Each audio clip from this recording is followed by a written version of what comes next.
Dans cette vidéo, on propose une correction de l'exercice 5 du TD9.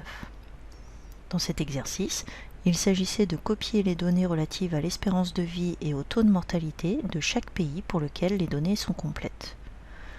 On inscrit colonne 1 le nom du pays, entre les colonnes 3 à 30 les données relatives à l'espérance de vie et entre les colonnes 35 à 63 les données relatives au taux de mortalité.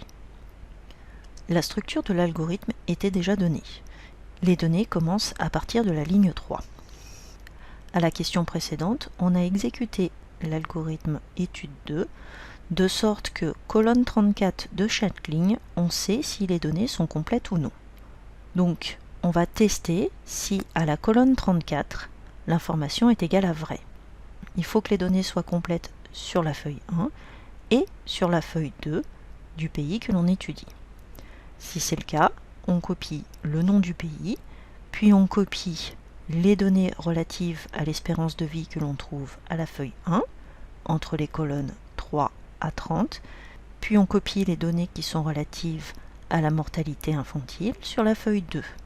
Ces données doivent être rangées entre les colonnes 35 et 63. La première colonne à remplir est donc la cellule colonne 35, qui se trouve à K plus 32, puisque le premier K est égal à 3.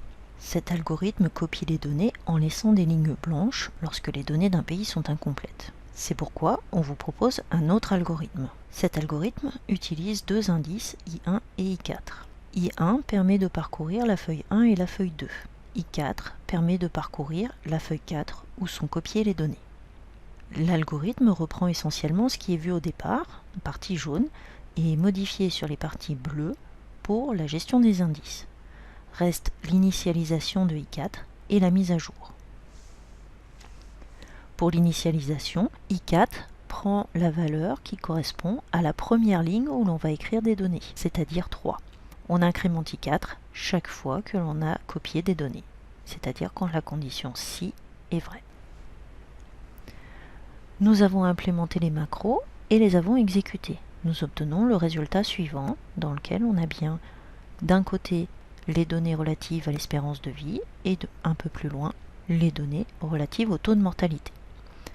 Maintenant, on veut savoir si ces données sont corrélées. On inscrit la formule coefficient de corrélation en indiquant deux plages de valeurs.